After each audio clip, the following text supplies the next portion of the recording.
Ang sarap ng mga panahon na sa ating kasiyahan na di kayang wasakin.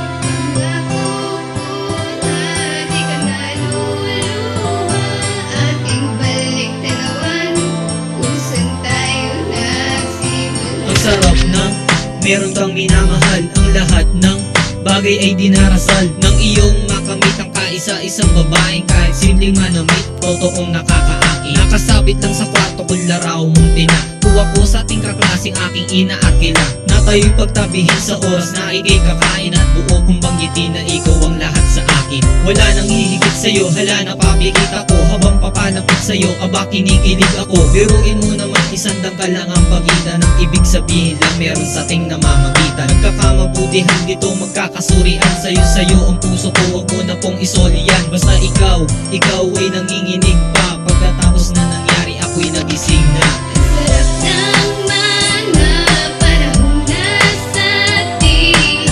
kasiyahan na di kayang wasakin.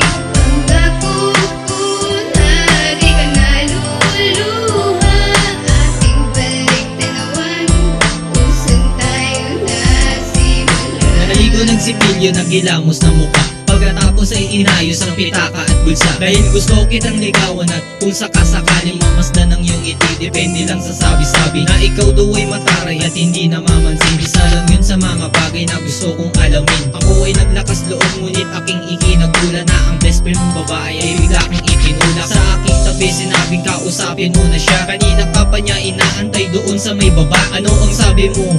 Aba nabibingi ako, nakatingin ka lamang sa'kin at ngumingiti ako. Katabi ka sa kainan, sa dangkal lang ang pagitan. Ulam natin ay mangga at kambing napapaitan. Sa sobrang saya ako'y takang-taka, nagkatitigan tayo dalawa mata sa mata. Sarap ng mga panahon na sa ating kasiyahan na di kayang wasakin.